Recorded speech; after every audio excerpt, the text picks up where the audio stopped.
start with a little prayer. There's got two parts to it. So if anybody in the room already identifies with being a Buddhist, it's kind of just reminding you of your reliance on the Buddha and his teachings. And the second two lines can be for all of us. It's expressing, the Tibetans would say, you state your motivation for doing something. We might say, state our purpose. What's our goal for being here together? Well, it's to listen to some ideas coming from the Buddha.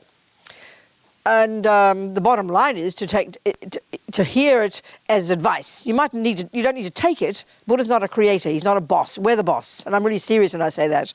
So it's to hear it as advice. And if there isn't any tools you can take from it, then fantastic. And the tools are for helping us develop what for the Buddha is our amazing potential for our sake, but clearly because we live in this crazy planet together, for the sake of others as well. So just thinking a little bit like that. This prayer in Tibetan expresses those ideas. Can you hear me back there? Is it loud enough? Okay. Sangye chadang soke chognam la jangcho badu dagni kyab suchi dagi chönyen gipe sonam ki drola penchir sangye drupa shog sangye chadang soke chognam la jangcho badu dagni kyab suchi Dagi chönyen gipe sonam ki drola penchir sangye drupa shog sangye chadang soke chognam la jangcho badu dagni kyab suchi Dagi chönyen gipe sonam ki drola penchir sangye drupa shog. Okay, so Jordan mentioned wisdom and compassion. That's a really nice analogy in Buddhism that really covers all the nuts and bolts of really Buddhist practice, Buddhist philosophy, Buddhist psychology, Buddhist everything really. And it's like a bird needs two wings, wisdom and compassion. So wisdom is really the work you do on yourself to put you together to lessen your neuroses and your fears and your dramas so you become a bit wiser, a bit clearer and a bit more confident in life and therefore capable of practicing the compassion wing, which is all about being useful to others, I mean, we know ourselves that we're overwhelmed by anger and depression and low self-esteem. You can't even help but fly. So it's sort of, it's the starting point in Buddhism is to really learn to know yourself well. And then I suppose you could really say, and I say certainly the mind then, the human mind, this is Buddha's expertise.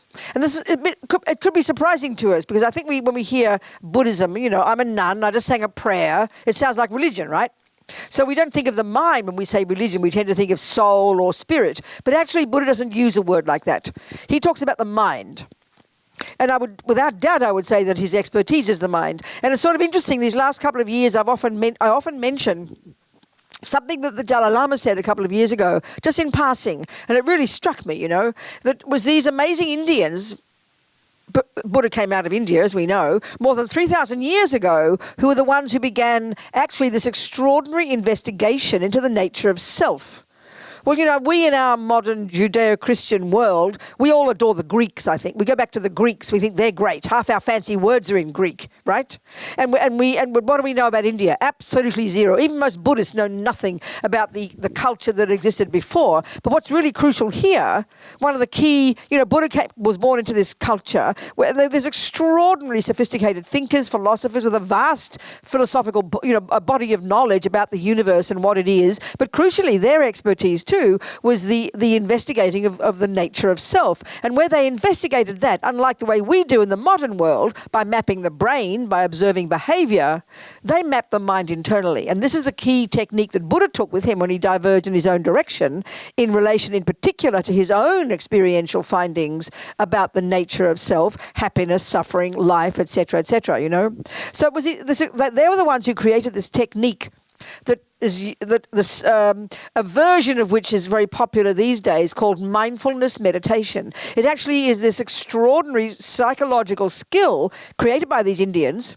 before the Buddha that is actually called concentration meditation. And it's a super sophisticated psychological skill that enables you to go beyond the grosser level of consciousness, which is the sensory and the conceptual, which is all we posit as existing in our modern world, and in order to access a more subtle level of mind, not just so they spaced out, but they actually mapped the mind internally. And this is something I think in our culture we don't really even have. We map the brain, we observe behavior. Well, I don't think we trust the subjective. But this is the Buddha's approach. So this skill is this is positing a level of consciousness that we don't even consider exists in our modern world, which is why we think of its religion and a bit mystical. But this skill is still existing today, and there are millions of people over the centuries who've accomplished this single-pointed concentration. There are people right now in our culture actively accomplishing this skill. So why do we want to have this skill? What's it all about? Why would you want to develop your mind to an extremely subtle level of cognition? Well, for the Buddha, because what goes on in our mind is the key factor in determining our happiness and suffering.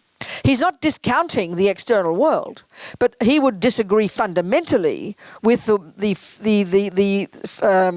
approach that we live in today, which is a philosophical materialist view that the external world is the source of our happiness and the source of our suffering. And this is reiterated in our science. It's understood by the understanding of the brain, and that the events, starting with our parents and up to now, they're the key factor.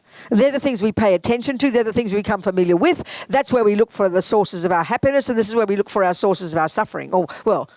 We try to avoid them. But the Buddha's approach is fine. There's a saying in Buddhism, that if you can change something, please change it. If you can stop the wars and the dramas and get Mr. Trump to resign if you don't like him, then please go ahead, do it, no problems.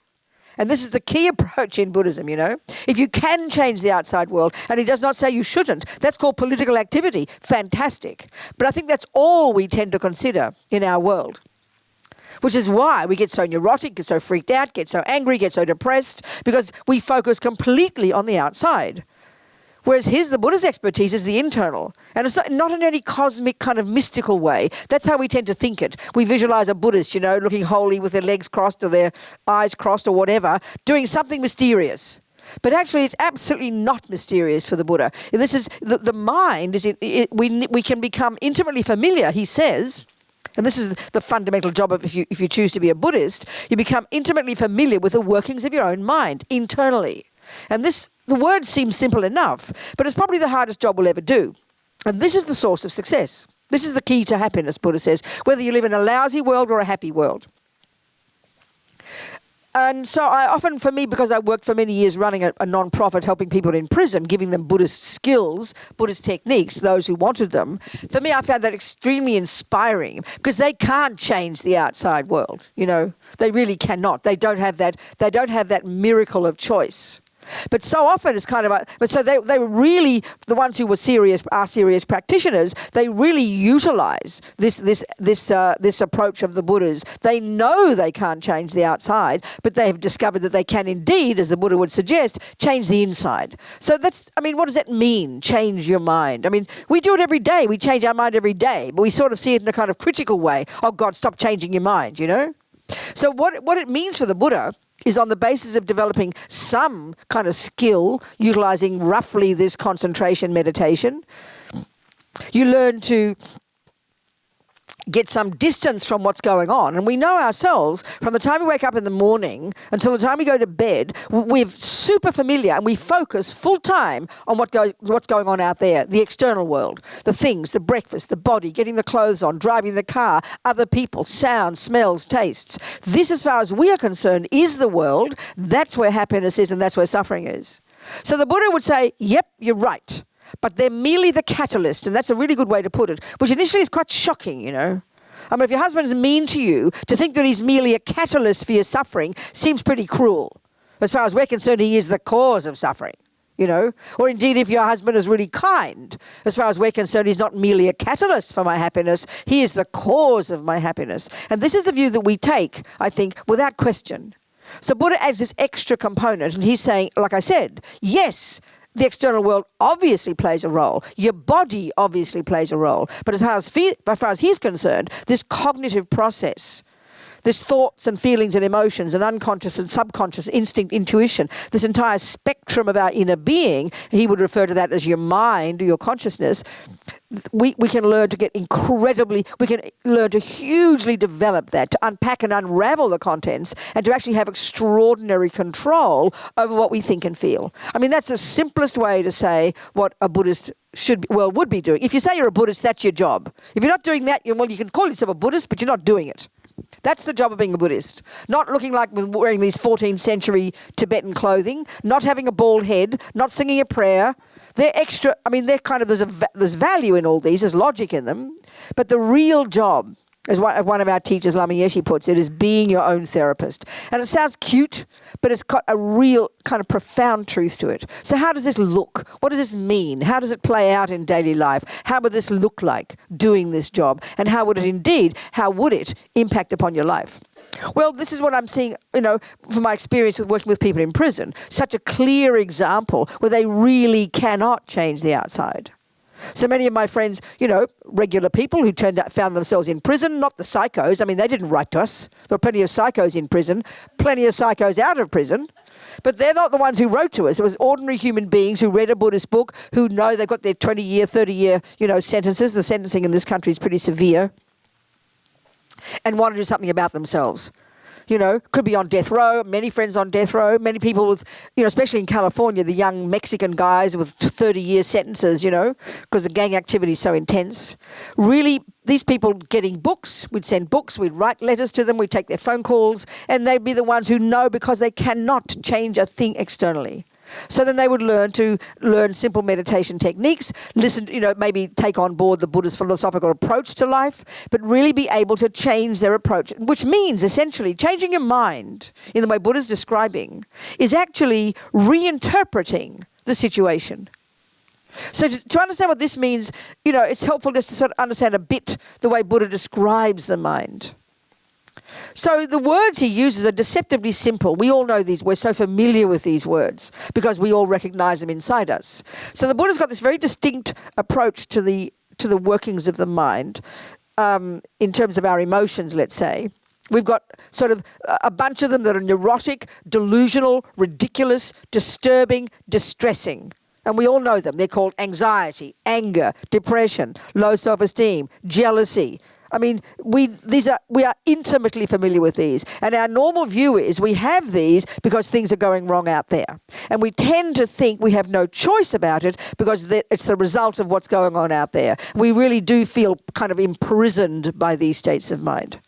And unless we take a pill, sometimes, we know that therapy, talking through, we know it does work. And in a sense, that's really what Buddha's approach, that he's saying that, yes, these emotions are very powerful, but they're kind of, when we start to become a bit familiar with our minds, doing a bit of concentration, or not even necessarily to have to do that, but becoming the wish to listen to what's going on in our own head, and then recognizing that beneath these emotions, or these emotions are actually impelled by, or they're rooted in at a more subtle level, which we can become familiar with, very elaborate conceptual stories. So to learn, in a sense, you could argue that Buddha is a cognitive therapist, becoming familiar with the thoughts that inform the anger, that inform the depression, that inform the other neurotic emotions. This is really the job of being a Buddhist, learning to unpack and unravel these and recognize that even though they're emotional, they're actually, the deeper down is where we have to get in touch with them.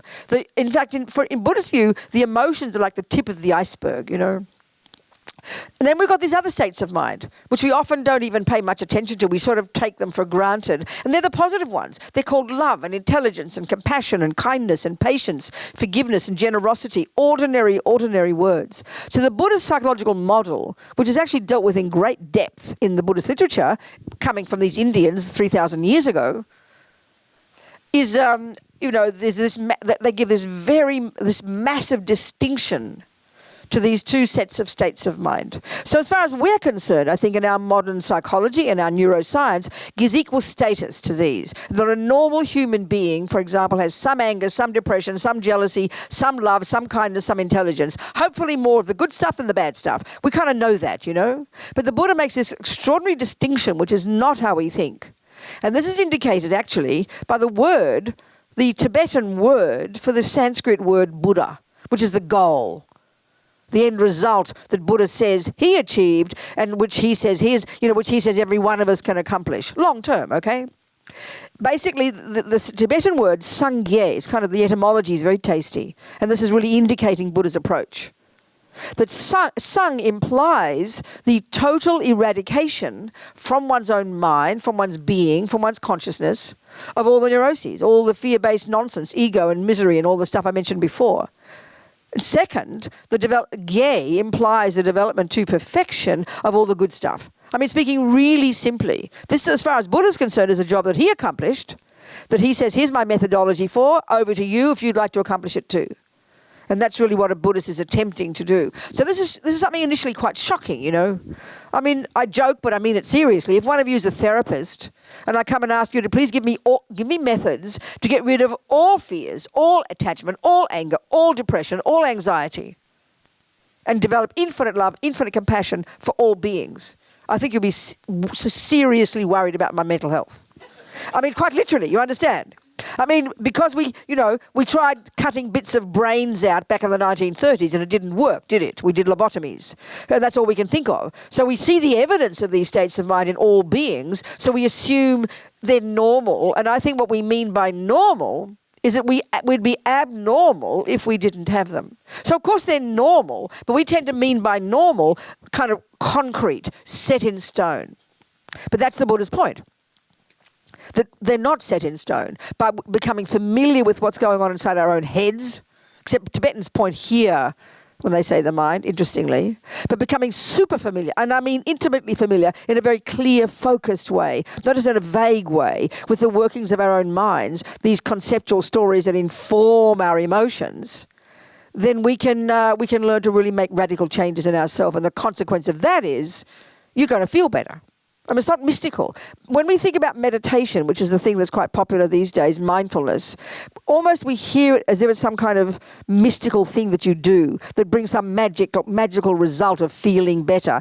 But it's really not like that, you know. It really, really is not like that. It needs hard work. It's hard work. And so there are many misconceptions, I would suggest, in the world about mindfulness meditation. Okay, Buddha doesn't own that word. Anyone can use that word. But if we're talking about it coming from the Buddha, we better be accurate about what the Buddha says. And there are quite a few misconceptions. So one of them is that, you know, you do mindfulness, it's like an alternative to a pill. And the only reason you need a pill is when things are getting quite bad, isn't it? Okay, if you're feeling happy, why would you meditate? We tend to think this. So it's only when things go wrong. So we think it's an alternative to a pill. Well, it's not like that. Secondly, another misconception is it's like a relaxation technique. There are excellent relaxation techniques. Yoga gives brilliant ones, but this is absolutely not a relaxation technique. It actually demands enormous rigor and skill to focus your mind, to step out of your head so you can begin to unpack and unravel the contents. All these millions of thoughts that are raging on all day beneath the surface, which we call unconscious. Buddha's saying in the long term we can unpack and unravel that stuff. The other trouble is that we also another misconception is we tend to think that meditation is to make all the thoughts go away. Well, you'll be very disappointed and you'll give it up pretty quickly, because even interestingly in the texts about this technique, you know, this thousands of year old technique, they say it's described in terms of 9 stages of development of concentration. And they say actually in the text that the sign of success at the first of the 9 stages is you think your mind's getting worse. So in a way, it's like when you first go to the gym. You go to the gym to get fit, to feel better. Well, you come home after the first day with muscles you'd never known you had. We know that. But the interesting part is we know that's a good sign. It means something's happening. Well, it's the same with your mind. But because we don't pay attention, and this is the major obstacle, I think, in our culture, because we do pay attention to the external, because that's where happiness is and that's where suffering is, that's very clear as far as we're concerned. then we only pay attention to the internal when it's coming roaring out of the mouth and you practically want to kill your husband, or you're lying in bed inert with depression and you can hardly move. It's only then that we notice what's happening in our mind. And this is one of the biggest obstacles. So the Buddha's approach is very practical. He says we can learn to become familiar with what's happening in our mind well before it gets to the emotional level. And that's the skill. That's what we need to learn to do. So that means literally learning to be, we're able to be aware of what's happening. You're driving the car normally, you know you're anxious, you know this, you woke up from the evening from the dreams or whatever, yesterday's rubbish hanging over, you're dealing with your breakfast, the car, the kids, the this, the that, not paying attention to what's happening in here, but you can feel it building, and then the car jumps in front of you and you want to kill him, you know? So the Buddha's approach is very practical. That with developing this skill, a few minutes every morning you start, you step out of your head for a few minutes without any fantasy expectations of anything happening. You're developing, you're learning to develop the skill to stay focused on one thing without just mindlessly wandering along with all the thoughts. So then inevitably you're stepping out of your head. You can't help but notice what's happening in here.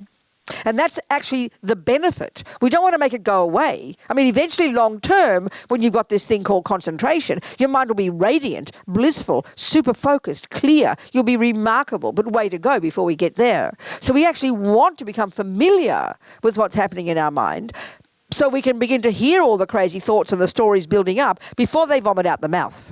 So it's a really practical skill, you know, but it demands some courage, because when things do get bad and the emotion is overwhelming and the depression is too much and the anger is overwhelming, we can't stand the pain. So it's inevitable that we want it to go away. So when we take the Buddhist approach that this stuff is not set in stone, I mean, now these neuros, you know, the neuroplasticity business, coming from testing the brains of meditators, we're now proving in the materialist world that we're not stuck with the brain we're born with, which is very encouraging, you know. This is the point the Buddha's been making for 2,500 years. I'm glad we're proving it.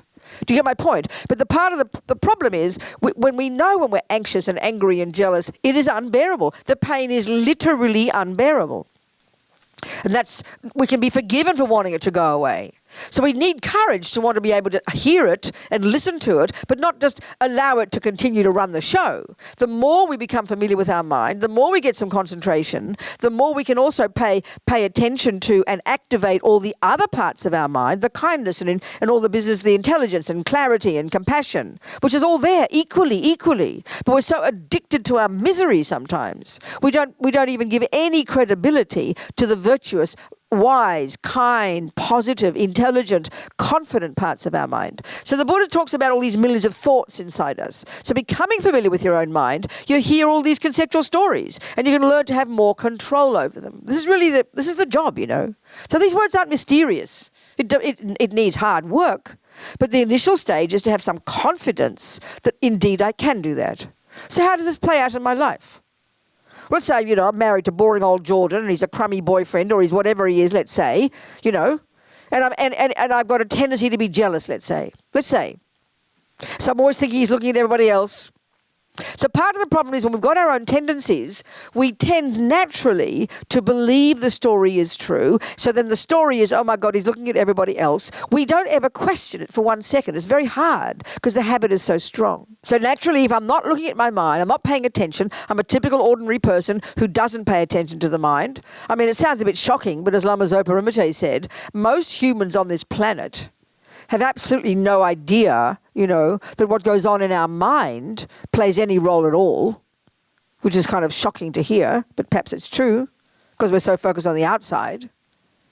So when we start to if I'm not paying attention to what's happening in here, I'm buying into my own jealousy tendencies, my anxiety, my worries, my fears. I believe this is who I really am. This is reality, what to do. So then I've got all this massive attachment that believes that Jordan's job is to make me happy and all this expectation that comes from that. Then naturally I'm going to just completely buy into this story. He comes home late, I don't know what's going on, and I completely believe in it. So naturally you have a fight, and and he promises he didn't look at somebody else, but I'm not going to believe it because I believe my own story. This is how we all are, you know, because the habits are so deep. So whether it's Jordan being mean to you, or the world being unkind, or Mr. Trump doing something, or the wars everywhere, the latest, you know, mass murder in a school, something beyond bearing, isn't it? We just don't know what to think anymore. Nothing seems to happen except more murders. It's just heartbreaking. So this is a kind of a vivid example. So then what do we do in our mind? Well, if I'm aware of my thoughts and I get angry or fearful, then given that I can't change it, leave the country maybe, go to a country that doesn't have guns, but most of us won't do that. This is our home. So I can't change it.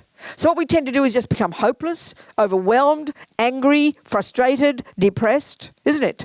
But this is the thing that, again, I have to quote my friends in prison. When they really know they can't change anything, they've got no choice but to try to find the way to change their mind. I always use this extreme example. This is a woman I read about. I didn't meet her. Back in the 70s, she was arrested with a hippie, she said. She was a hippie with a hippie kids and a hippie husband. And they were hitching in Florida. And they got picked up by two guys, and then the police stopped the car, and the two guys killed the police and blamed the hippies. So this husband and wife on death row in Florida. They lost the kids. Husband eventually got executed. They were completely innocent. If you think of suffering, that you couldn't get a more outrageous example than this, right? A total nightmare, you can imagine. So our normal approach to something like that is you'd go completely mad. It's not uncommon. People go out of their brains with rage and despair and hopelessness.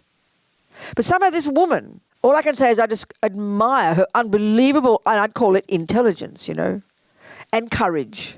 I think she did yoga and things. I don't think she was a Buddhist. I read her memoir kind of briefly.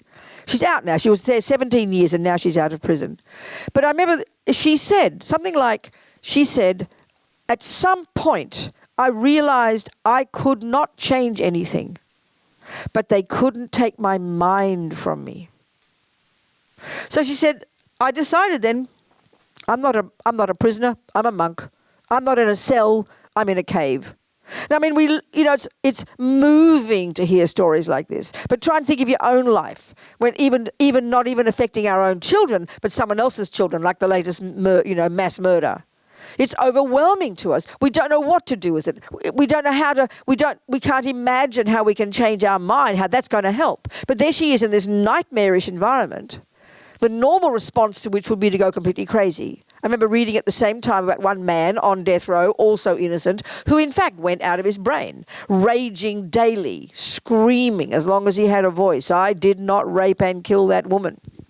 So our tendency is because, when you're right, they were right. They didn't do anything wrong. They were right. But she said, I couldn't change anything. So for me, it's just so astonishing.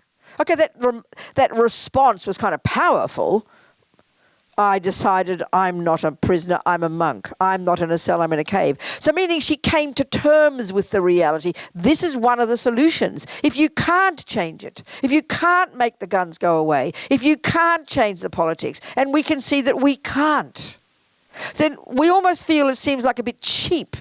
Oh, well, I might as well be happy anyway. It seems like you're being mean, almost as if we're supposed to suffer, But what good is it to go crazy? What good is it? Whom are we helping by being angry and resentful and bitter and freaked out and despairing? We're not helping anybody.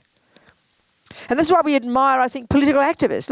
I'll never forget Martin Luther King. He said, it's good to be angry. He meant it's good to find fault. Look at the world. Look at the suffering. But then he said, then you say, what can I do to help? And this is really the action. This is the compassion wing.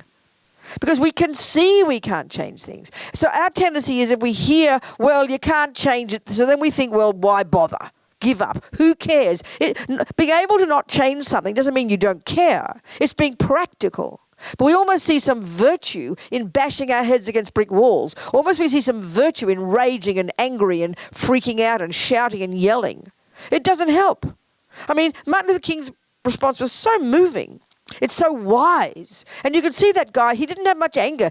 But he never stopped trying to change the world. This woman on death row, she just didn't give up and become hopeless and live in a fantasy world about meditating. She never stopped working on her freedom, but she didn't lose her mind.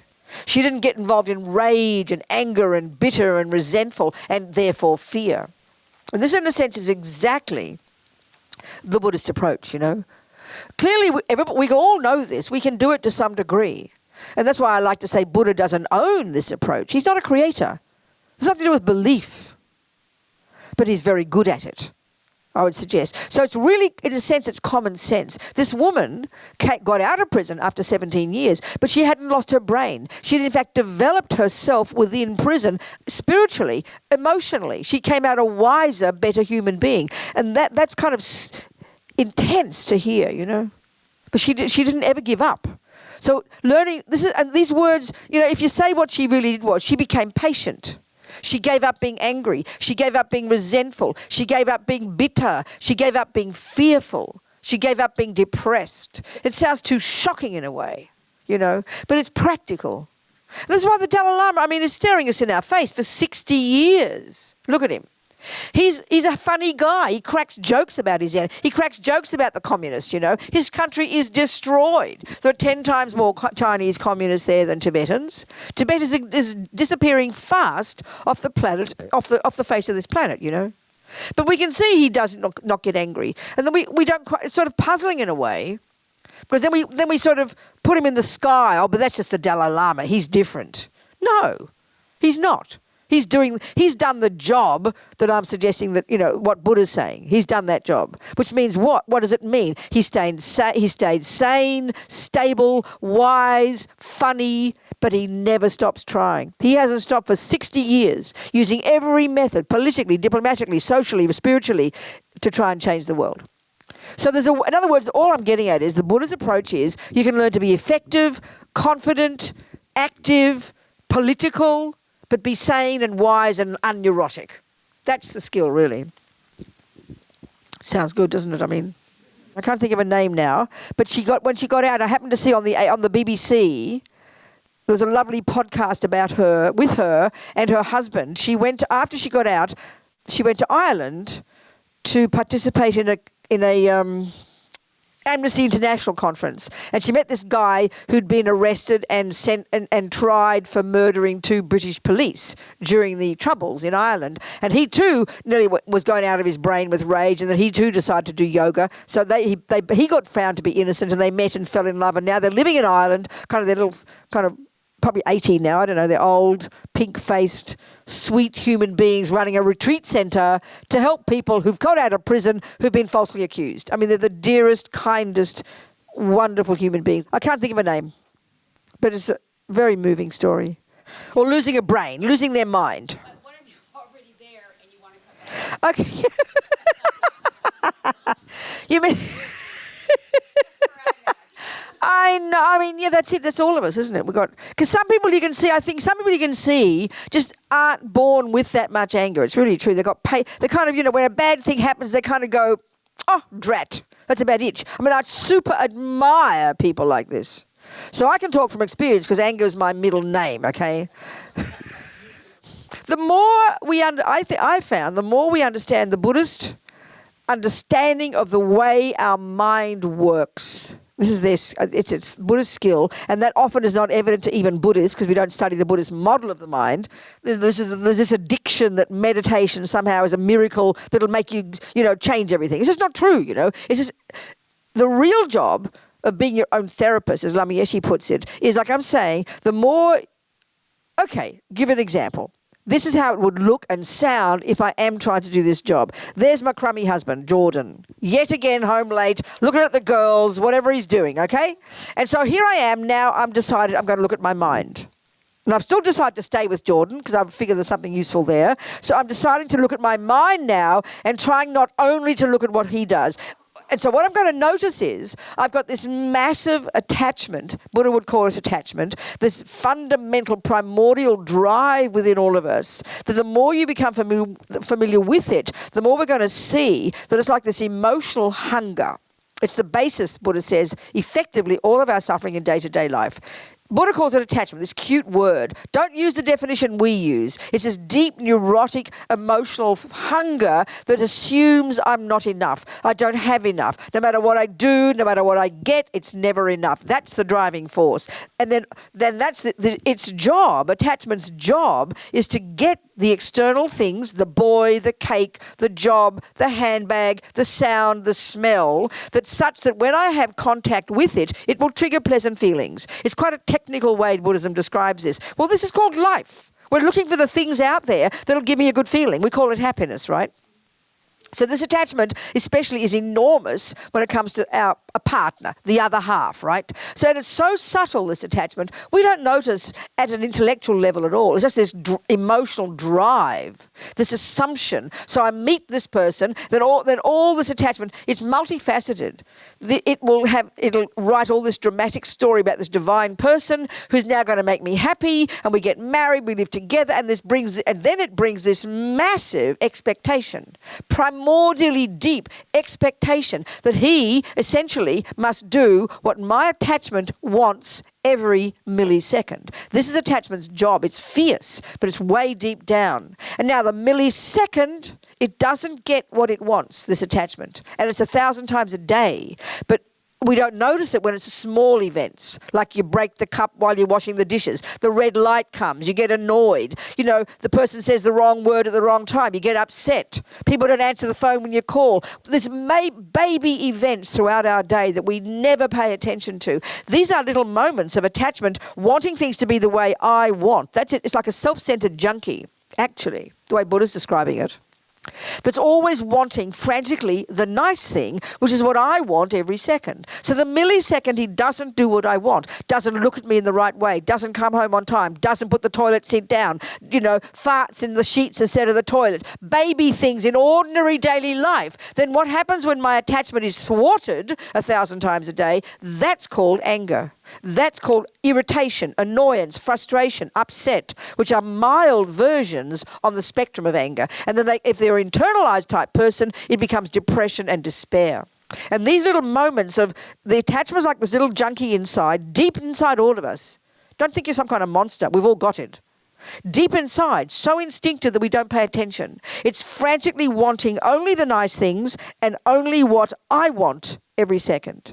So because we've also got the second category of states of mind, luckily they're our saving grace, kindness, patience, love, intelligence, compassion, they temper the crazies. If we've mainly got attachment and aversion, I'd eat him for breakfast and spit out the bones.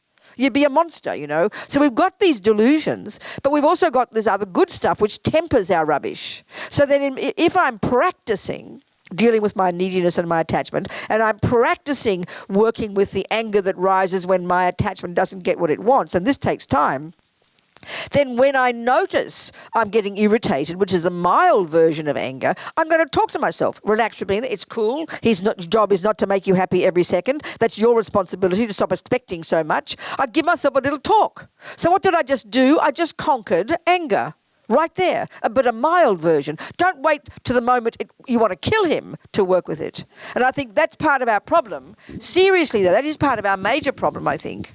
It's like, can you imagine driving along the freeway and you notice your wheels are about to fall off?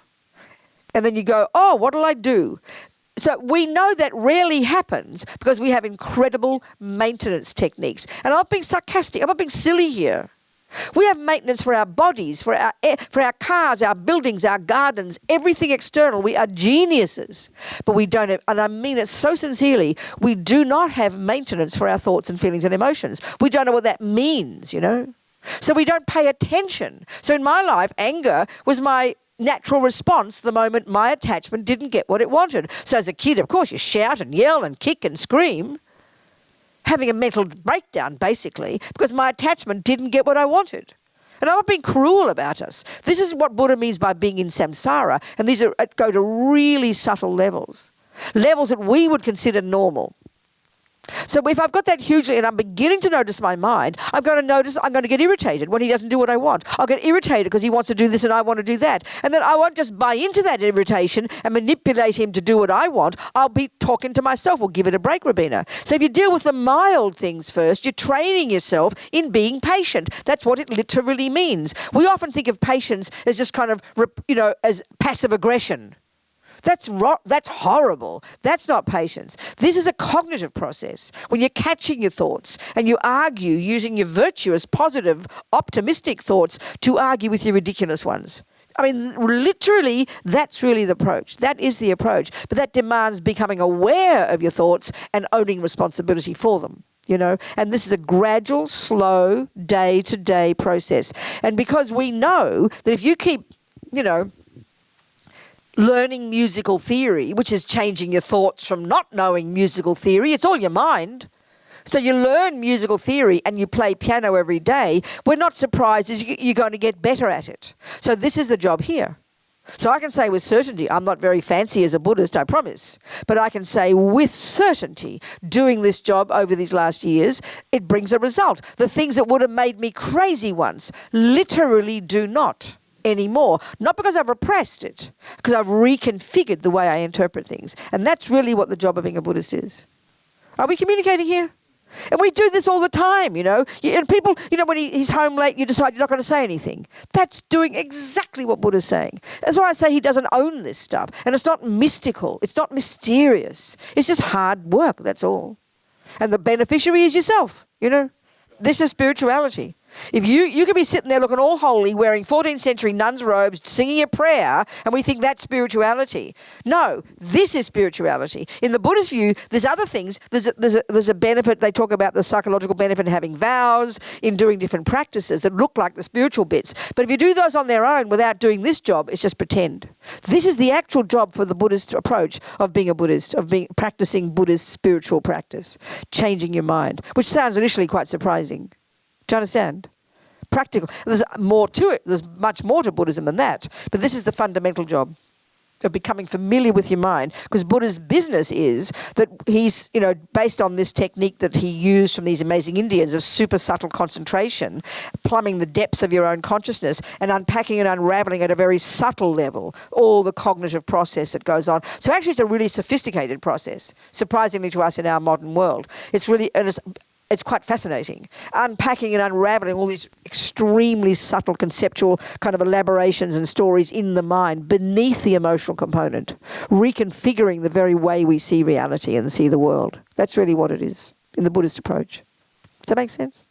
I would say we often think of patience as passive aggression, like you hold you grit your teeth and wait for that horrible thing to go away. That's not patience. That's just internalized frustration. Patience is a really powerful, the way I'd say it, using Buddhist model, is a really powerful state of mind that when the bad thing happens, which is what my attachment doesn't want, and normally you have a panic attack, how dare the light be red, how dare he do what I don't want, then patience is kind of not suppressing, but recognizing I just didn't get what I wanted, that thing should, I don't want that to happen, but welcoming it. Opening your mind, opening yourself to it and welcoming it and kind of giving yourself a talk to calm down and not have a panic attack a little bit. Does that make sense? Or not? I don't think we're not communicating, are we? It is difficult. But I think we think it's impossible because we don't think it's possible. Because we don't think it's possible. But if you think it's possible, I don't know. Have you ever we all have bad things happen every day, don't we? And sometimes things are really serious, aren't they? You accept that? Sometimes really terrible things happen to us, don't they? We take it for granted that when we don't get what we want, anger is the natural response. And if we've never thought that there's an alternative, then of course here we are halfway through our lives nearly dead. It's kind of a surprise to try and start practicing a new habit, isn't it? But can you imagine, since we're little, becoming familiar with the workings of our own mind, recognizing the advantages to oneself of not vomiting out everything we feel every time, and then learning to change the habits. It's just a skill. You see, we hear this stuff as moralistic. We hear it as like, you're not allowed to be angry. You shouldn't be depressed. You're a naughty person. That's how we think of this stuff. If we hear it more as practical, that you are the beneficiary, that that woman in prison, she was the only person who benefited from that response that she had, her own approach. She remained sane and clear and content and wise. So would we prefer to be like that or the other guy who went completely out of his brain, gone berserk? Which would we prefer? So in the end, it's a practical issue, not a moralistic one. Can you hear that point? So then why you say it's practically impossible is only because it probably has never occurred to you to do it, has it? I'm not trying to be rude to you. Has it ever occurred to you there might be an advantage to you to learn to change your habits in terms of getting angry when things don't go right? Just talking normal, like we're all human. So all that's showing is that it takes longer than we think. So if you're a little girl and you want to try and ride a bike and you hop on the bike and you fall off the other side, oh, mummy, I tried to ride a bike. It didn't work. I think we should try a bit longer. So part of the problem there is, and this happens even if you're people being good little Buddhists, we're disappointed because we think we should be better than we are. But this is actually very deep habits, profoundly deep habits. So we've got to keep practicing, like anything. Practice makes perfect. That's the attitude, I think. It's probably you being disappointed that you're not as good as that you haven't achieved it as well as much as you thought. Are you seeing my point now? That's just being negative with yourself. Disappointed, having an expectation you should be better than you are. That's the mistake, I'd say. Can you hear that point? And why do you mean it's an excuse? That's quite heavy with yourself. But if we know it's logically possible to practice something, and we know logically practice makes perfect, I think with emotional stuff, we give up like immediately. And then we go negative, we think we're ridiculous, we put ourselves down. It's like double trouble. That's the irony of ego in Buddhism. My mother used to say it, we are our own worst enemies. So if you're being reasonable and know it's theoretically possible to change, with that confidence, surely every day a little bit you would change. Do you not think? But you have to be patient, don't you think, with yourself getting angry?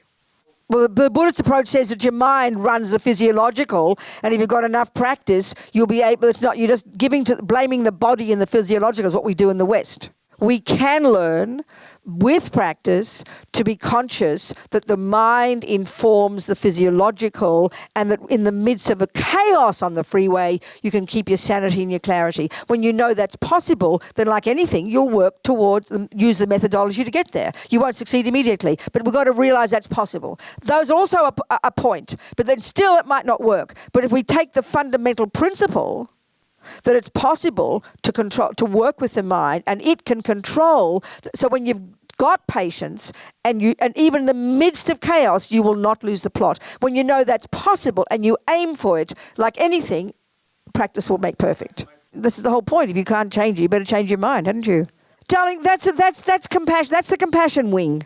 That's advanced. Loving the creeps in our lives is quite difficult, baby. That's too advanced. No, that's advanced. The compassion wing comes after the wisdom wing. The nuts and bolts of the wisdom wing is learning to take the Buddha's view that consciousness or mind, which is not physical, which is the source of happiness and suffering, we can learn to understand it, become familiar with it, and reconfigure it. That's the fundamental principle. That in fact, as the gentleman's saying, and actually he's implying it, the Buddhist view is the mind and the body, of course, work absolutely interdependently. There's no question, But if the physical... starting with the principle that you can become familiar with your mind and you can learn to reconfigure your interpretations of your life and the world. That's literally what Buddha means by changing the mind, and the traffic as well. So that's your first job. And when you learn to get some... First of all, actually, even interestingly, this is like high school practice. Junior school is kind of boring. Buddha would say, before you begin to work on your mind, and this is also an interesting point for you, honey. What's your name? The lady? Gail. Maybe you should focus more on this job. This is junior school. Buddha exhorts us to control our body and speech. So if we could, in just one day, not vomit out every word we feel, we'd feel far more content by the end of the day. So in the beginning stages of practice in Buddhism, you use your mental strength to control your body and your speech. So, if we can learn to do that, forget your anger, but at least if you can, working with your speech and not vomit out everything you feel every time about Mr. Trump, about the politics, about the car, about the traffic. No wonder we're exhausted. And by doing that, every time we get angry with our mouth, we are feeding the anger in the mind. So it's too exhausting to try and change it. And it seems almost too boring. Control your body and speech. I want to meditate, please, we think, Forget it. But if we really had, and the other thing is we tend to think in our culture that words are nothing. You can get arrested for stealing $5, but you can scream at somebody all day and not get arrested because we don't think speech is important. It's really quite powerful. But if you can imagine using your own determination to control what comes out of your mouth, not just to appear to be a nice person to other people, but for your own sanity. You'd be more relaxed by the end of the day, but we don't notice the effect. We think, I'm allowed to say what I like. We actually don't realize that yelling and shouting upsets ourselves. I mean, this is so bizarre, actually. You understand what I'm saying, Gail? It's very fascinating. So working on controlling our behaviour, living with disciplined behaviour, which we don't like the sound of, is a profound practice. Then it's easy to start to know your mind, easy to start to meditate and really become familiar with your mind. Then you can go to university and start liking other people. So until then, like the gentleman's question, one friend in prison, he's a Mexican, he's killed many people on the streets, he's a maniac guy. I'd had letters from him first, and he told me he was very laid back. His name's Richie. Been a gangster all his life. He told me he was very laid back, but when he gets angry, he gets very angry. So anyway, I went to visit him eventually, and it was with a glass in between on the phone, and there he was, covered in his tattoos. All prison art, he said. They have all their gang names all over their bodies. So I said, how's your anger, Richie? And he kind of blushed under his tattoos. And he said, well, I'm afraid this morning I had a fight with my cellie, his cellmate. He said, and I put his head down the toilet, Rabina. But then he said, sincerely, but you know what? I took it out again. So I rejoiced that he hadn't killed a fifth person, So practice is relative, isn't it? So then he wrote to me more recently, and now he's taken care of some old guy in the cell who's got Alzheimer's and who shits in his pants and he's got no teeth, and Richie chews his food up for him and cuts his filthy toenails and cleans up his shit. Now, that's kindness. That's the compassion wing, That's amazing. Because he doesn't have a choice. He can't walk out and leave On the other side, the very first time he wrote to me, he said that after he had the fight with the cellie but didn't kill him, he then asked he got the guy thrown out of the cell, and then he sat down and did his Tara meditation. Progress is relative, isn't it? So, Gail, you should be happy with your progress, darling. Wisdom is you. Wisdom is all about you. Wisdom is knowing your own body, speech, and mind intimately, knowing you can learn to develop yourself, become less neurotic, less angry, more kind, more wise, for your benefit. For your benefit. You are the beneficiary. There's no question. That's the wisdom wing. Then you're capable of recognizing, oh my God, we're in the same boat. That's compassion wing. So quite literally, it comes second. Honestly, it makes sense, doesn't it? You've disciplined your behaviour, you control your speech, you're aware of your thoughts, you change your thoughts, you get less angry, less neurotic, less jealous. That is what qualifies you to help others. Because now you can see that they're suffering. But if you can't even know your own pain, your own misery, you're all over the place like, ridiculous and vomit out everything you feel, you can't help anybody. You can't help yourself and certainly not anybody else. So for me, you're already doing it. The so-called Theravada is the first stages of practice that I'm describing here. This then enables you to be more steady in yourself, and you realise, oh my God, everybody's the same as me. And now you can help others. That's incredible. It's incredible. You're doing it already. Don't know why you're asking how to do it. You're already doing it. I understand, darling. It's not easy, is it, in this crazy world? I mean, I think if Tibetans from the 10th and 11th century got born now, they'd all have mental breakdowns because the world is so insane. The world is full of wackos and maniacs, isn't it? I mean, the world is really intense. So this is where, if you're an alcoholic, okay, we understand this one very well in our culture. In other words, the object called alcohol is so overwhelming for you, you can't resist it, right? We all know it would be insane to ask you to give up attachment to alcohol while continuing to drink alcohol or being around alcoholics. It would be demented to ask you to do that. It's too much, isn't it? So if you've got to, I've heard that UNESCO or somewhere, there's always this accepted number that 40% of all women on this planet who get murdered, you know who murders them, don't you? The bloke in the same bed. Now, this is not against men. This is talking about what we're talking here. We have no awareness of our own thoughts. We're all this neediness to be loved and by other people. Then a nutty person like Jordan, who's all needy for love, and a nutty person like me, needy for love, we come together. One or the other will kill the other eventually because we have no awareness of what conditions are good for us. We have all our own ridiculous emotions vomiting all over each other. I mean, I'm amazed that more people aren't murdered, living in the same bed at the same place. I get panic attack thinking of living in the same bed in the same place as one person. I don't know how you do it, frankly. Honestly, it's too much to expect ordinary people. So you've got to remove yourself from the bloody alcohol. Well, we've got to have enough common sense and self-respect, which tragically we don't have, to remove ourselves from people who are too much for our emotions. If we did that, we'd be sane people. So we've got to know what we can handle. And don't try to be polite to them. Let them think what they like. You've got to protect yourself if you really can't handle. we sometimes, because you look like a person who doesn't get angry, and you're a nice boy, and nice boys and nice girls often just don't want to upset the apple cart. Well, you've got to be prepared to upset the apple cart, darling, and let people even dare to dislike you. Oh, he's being so rude, he doesn't ring me anymore. That's fine. You make your own decisions. Know what's right for you. So Buddha's very first instruction is, don't kill. Don't take the ungiven, as they say in Tibetan. Don't jump on the wrong partner if you've got attachment to boys, and keep your hands to yourself.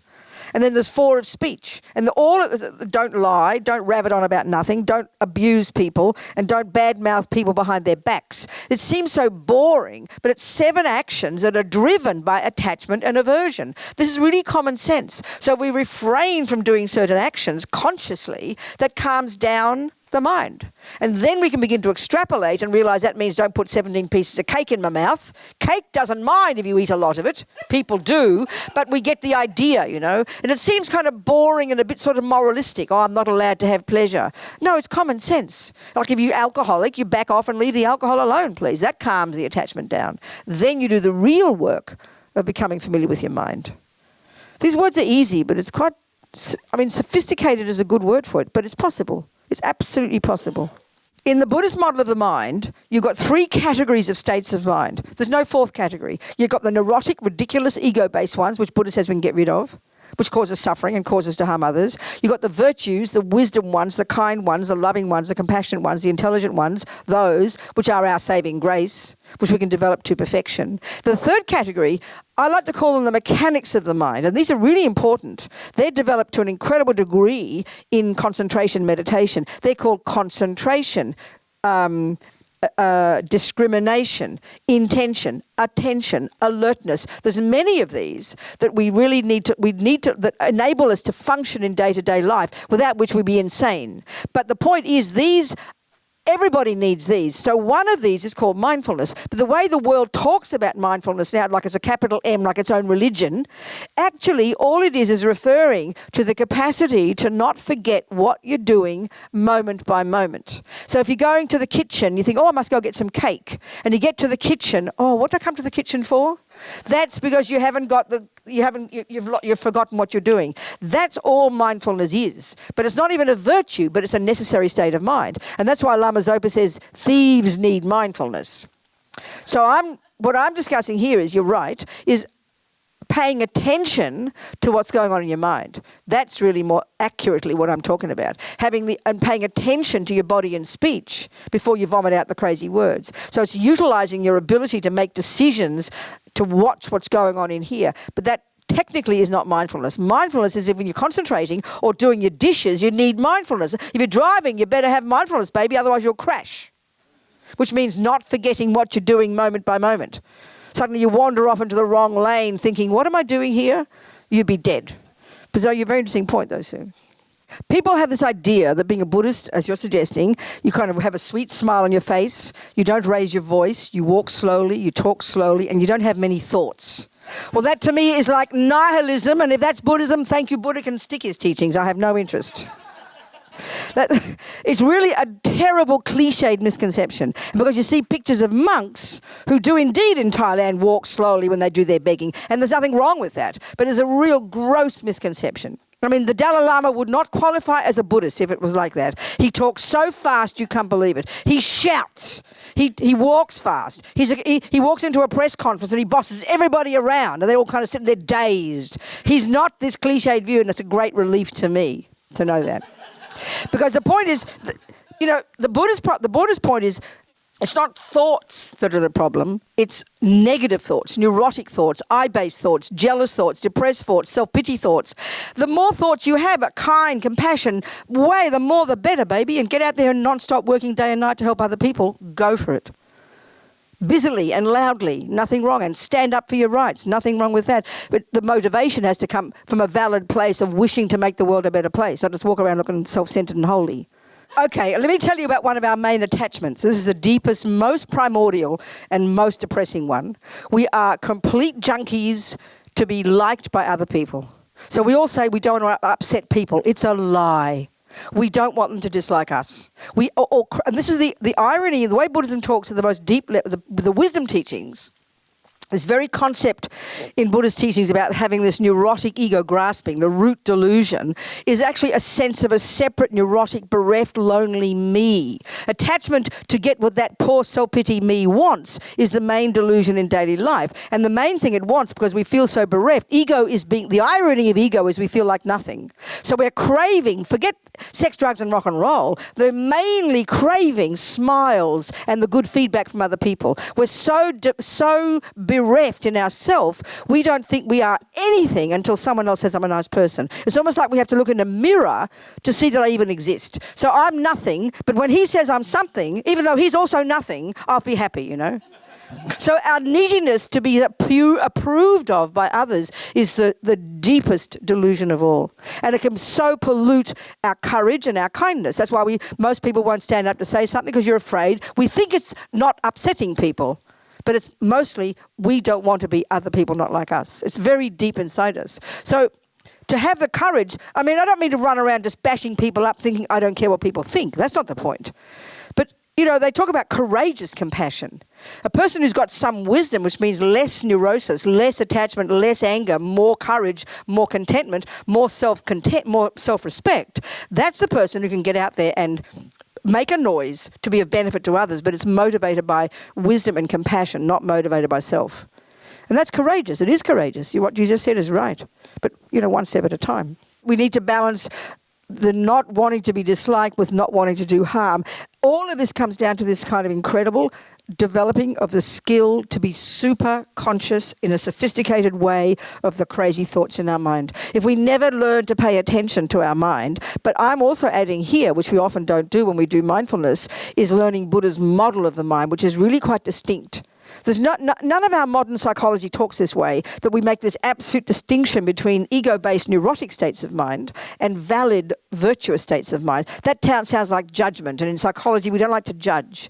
But the Buddha's view is, this root delusion, there's like a hierarchy of all these neuroses. The root delusion, like I mentioned, is this primordially deeply instinctive, fear-based, panic-stricken sense of a ridiculous, narrow, miserable self. That's the irony of ego. And on the basis of that, we have this massive emotional hunger to get what that poor ego wants every millisecond. And then anger and panic and fear and depression and anxiety and rage and despair when it doesn't get what it wants. These are really, Buddha talks about the three poisons. It's such a boring title, a boring word, There's ego grasping, attachment and anger. When we can understand these deeply with Buddha's view, it's profound in your ability to understand the workings of your own mind. And when you can do that, you can distinguish between those and the virtues. But right now, because we take them all as a given, as an equal part of the same human being, and we don't think you can radically change it because you're stuck with it, then when you take the Buddhist view, there's this huge distinction. And then when you've got some concentration and you start to notice your thoughts,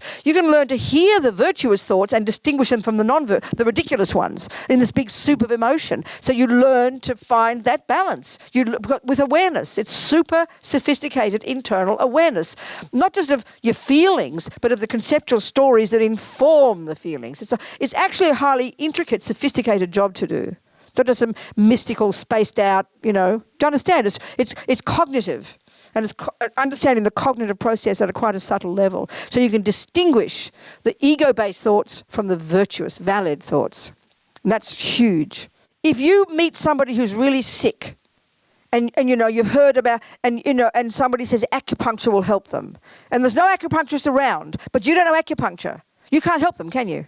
So what are you going to do? You've got to learn acupuncture. The more you learn acupuncture, the more you've got wisdom to help another person. So the wisdom we're talking here is the mental wisdom of knowing your own mind, knowing your own emotions, being your own therapist, being a really sophisticated internal practitioner who understands the mind. Then to that degree, you can help others.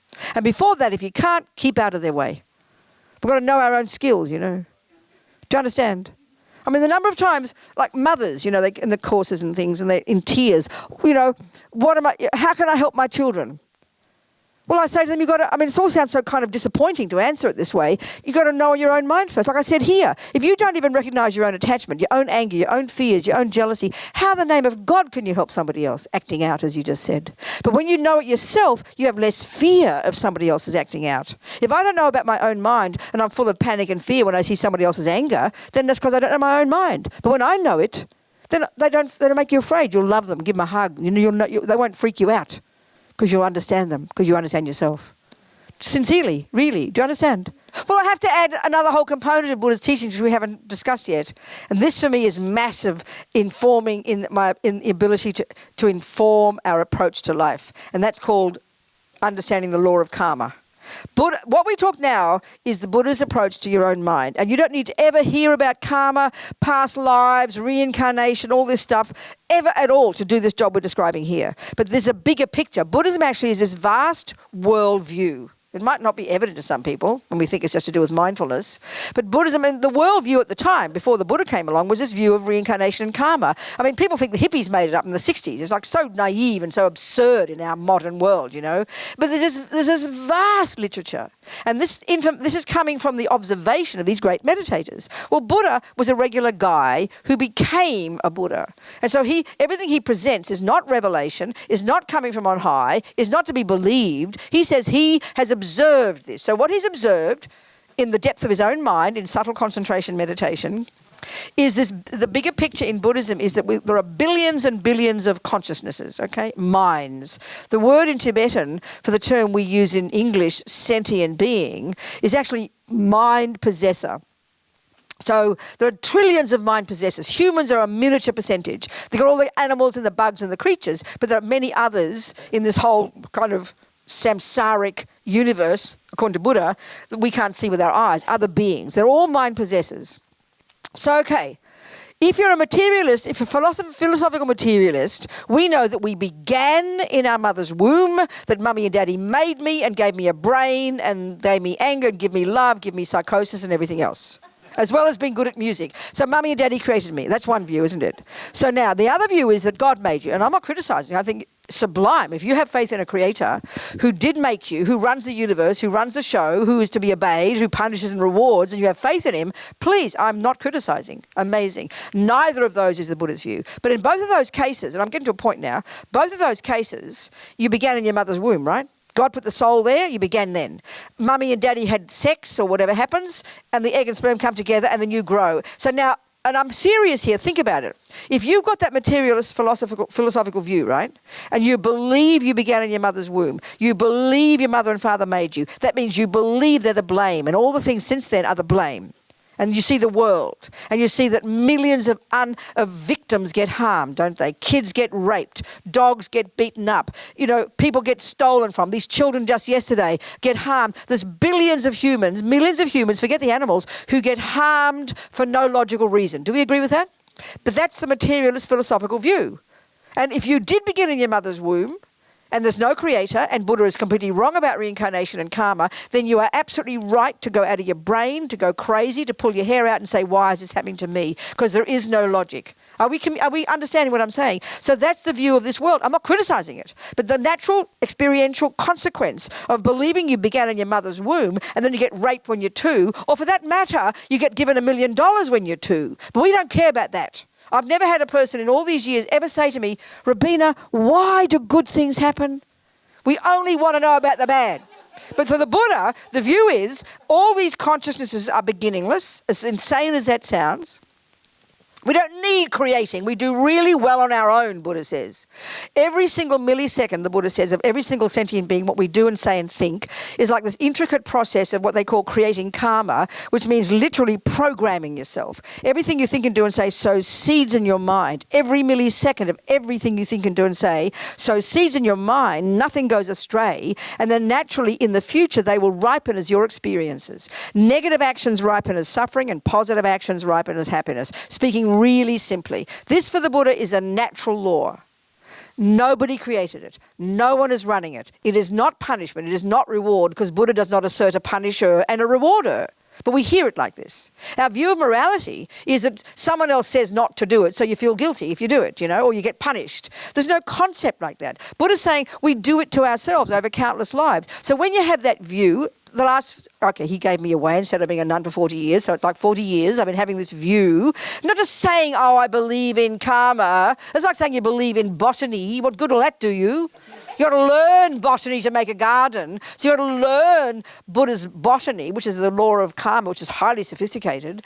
And that's my worldview. It's the view I'm taking on as my working hypothesis. So when I have that view, it explains to me why things are happening, all the happiness and the suffering, and explains to me why people are suffering and why people... So then I have compassion. First, I know it for myself. And explains to me why things happen. I stop being a victim, stop blaming other people, stop being pathetic and self-piteous and poor me, I didn't ask to get born. A load of rubbish, Buddha says. You did it yourself.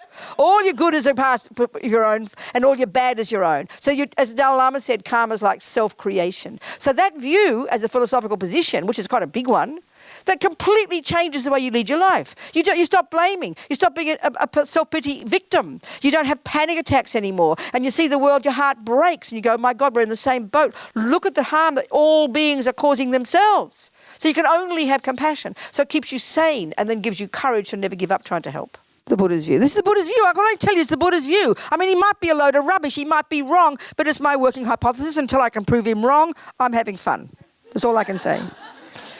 You understand? I mean, that's what the Dalai Lama said. The Dalai Lama said, it's like if you're practicing Buddhism, because he's not a creator, you're not a question of believing him.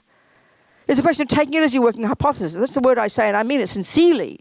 So the Dalai, and if you're practicing anything like acupuncture or music, it's the same. You take it on board initially.